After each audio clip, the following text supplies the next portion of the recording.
você não corrige um abuso criando outro. Eu acho que a Câmara ainda tem uma imagem muito melhor do que ela merece. É uma das instituições mais desprezadas pela população brasileira, mas eu acho que deveria ser mais. Um outro ponto que eu queria pautar era sobre a PEC da blindagem, né? Que o senhor se posicionou, de certa forma, do mesmo lado que o PT, e aí o Centrão acabou trazendo muito isso, né? Baseado nisso, como é que o senhor se posiciona sobre o fim do foro privilegiado? Eu sou absolutamente favorável ao fim do foro. Essa seria uma medida muito mais eficiente para conter os abusos do Supremo do que a PEC da blindagem. PEC da blindagem, eu diria que o PT, primeiro que mais de 10 deputados do PT votaram a favor, e eu diria que os que votaram contra foi só para manter um discurso, mas não de fato porque acreditavam nisso, mesmo porque me lembro na legislatura passada, essa mesma PEC, só que à época chamada de PEC da impunidade, foi votada tanto por petistas como por bolsonaristas, né? Dessa vez, como o PT está no governo e viu uma oportunidade de desgastar os bolsonaristas por causa do erro grotesco que eles cometeram ao tentar aprovar essa PEC, acho que teve esse posicionamento. Mas você não corrige um abuso criando outro, né? Você não impede perseguições políticas por parte do Supremo, blindando parlamentares corruptos ou traficantes ou que venham a matar uma pessoa. E o fim do foro tira o poder do Supremo de julgar parlamentares, pelo menos num primeiro momento, e de analisar provas contra parlamentares, porque eles analisariam só, em última instância, num recurso extraordinário, questões constitucionais de direito. Mas eu defendo uma proposta ainda mais radical, que eu tenho trabalhado já há cerca de 2 anos para fazer um bom texto em relação a isso, que é a retirada do Supremo Tribunal Federal do Poder Judiciário com a criação, na realidade, de uma Corte Constitucional autônoma, né, que só julga leis, só julga a constitucionalidade e não julga autoridades. Como é que tá andando esse projeto? Eu devo apresentar nas próximas semanas. A gente estava, como é um projeto bastante trabalhoso, que mudaria muito, praticamente toda a estrutura de competência do Poder Judiciário, e a gente também passou um bom tempo estudando como funcionam as cortes europeias. A gente deve apresentar nas próximas semanas e coletar as assinaturas para esse projeto. O senhor também é autor da PEC antiprivilégio, né? Que acaba mexendo também no judiciário, né? Num certo vespeiro. Como é que tá as expectativas em relação a esse projeto e como é que tá sendo nos bastidores? Minha expectativa é bastante positiva. Eu consegui coletar 171 assinaturas, protocolei a PEC. A PEC deve ser distribuída para a CCJ. Já conversei com o presidente Paulo Aze, ele deve pautar a PEC antiprivilégio, já com um relator favorável à matéria, que é o deputado Alex Manente. Então, a articulação de bastidor, eu trabalhei bastante para que esse projeto avançasse, consegui as assinaturas mesmo sem a base do governo, que, né, tem ali os seus 300 deputados.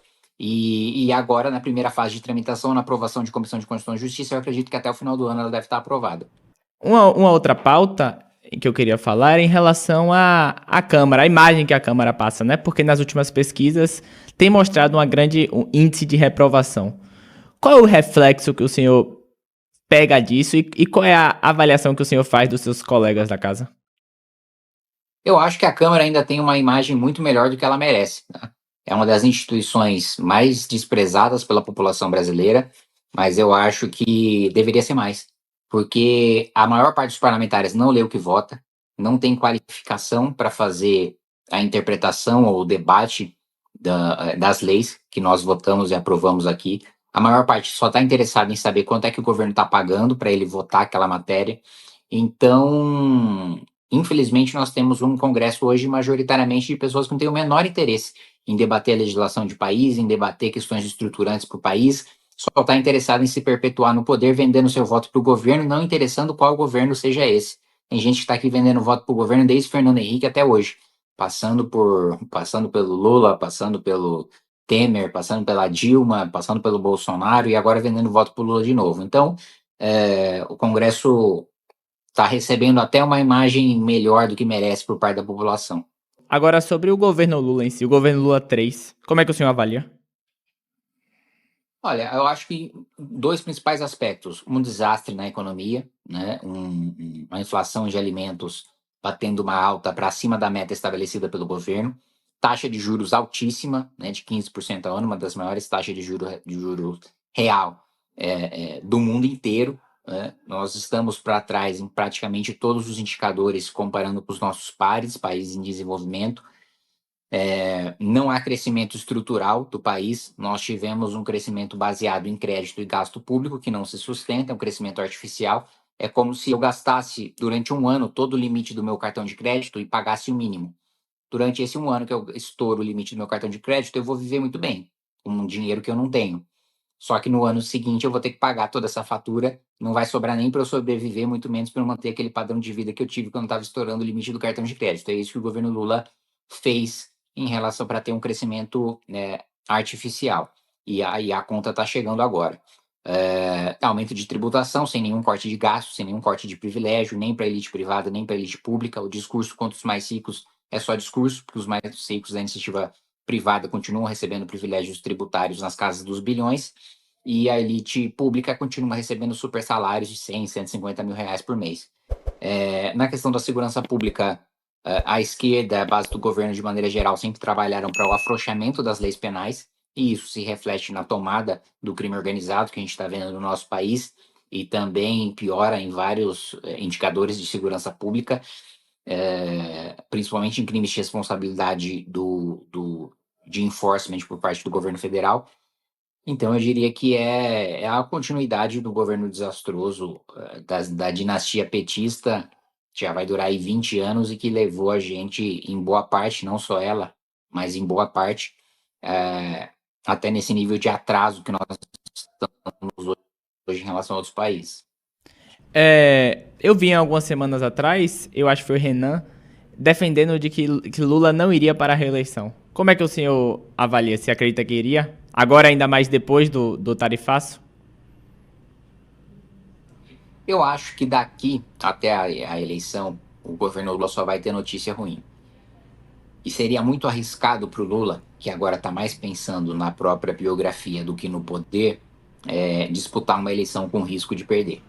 Eu ainda teria a avaliação de que é mais provável de que ele não dispute as eleições presidenciais do que dispute, porque quer correr o risco de, primeiro, terminar sua história com uma derrota, e segundo, de entrar para a história como o segundo presidente da República a perder a reeleição. Né? Hoje esse título só existe para Jair Bolsonaro. Nem Dilma, que foi a Dilma e teve seu governo desastroso, conseguiu essa marca. Né? Então eu avalio também que, em razão da insegurança dele ter a sua reeleição, ele provavelmente não deve disputar. Uma outra pauta que eu queria falar era em relação à Câmara, a imagem que a Câmara passa, né? Porque nas últimas pesquisas tem mostrado um índice de reprovação. Qual é o reflexo que o senhor pega disso e qual é a avaliação que o senhor faz dos seus colegas da casa? Eu acho que a Câmara ainda tem uma imagem muito melhor do que ela merece. Tá? É uma das instituições mais desprezadas pela população brasileira, mas eu acho que deveria ser mais. Porque a maior parte dos parlamentares não lê o que vota, não tem qualificação para fazer a interpretação ou o debate das leis que nós votamos e aprovamos aqui. A maior parte só está interessada em saber quanto é que o governo está pagando para ele votar aquela matéria. Então, infelizmente, nós temos um Congresso hoje majoritariamente de pessoas que não têm o menor interesse em debater a legislação de país, em debater questões estruturantes para o país, só está interessado em se perpetuar no poder, vendendo seu voto para o governo, não interessando qual governo seja esse. Tem gente que está aqui vendendo voto para o governo desde Fernando Henrique até hoje, passando pelo Lula, passando pelo Temer, passando pela Dilma, passando pelo Bolsonaro e agora vendendo voto para o Lula de novo. Então, o Congresso está recebendo até uma imagem melhor do que merece por parte da população.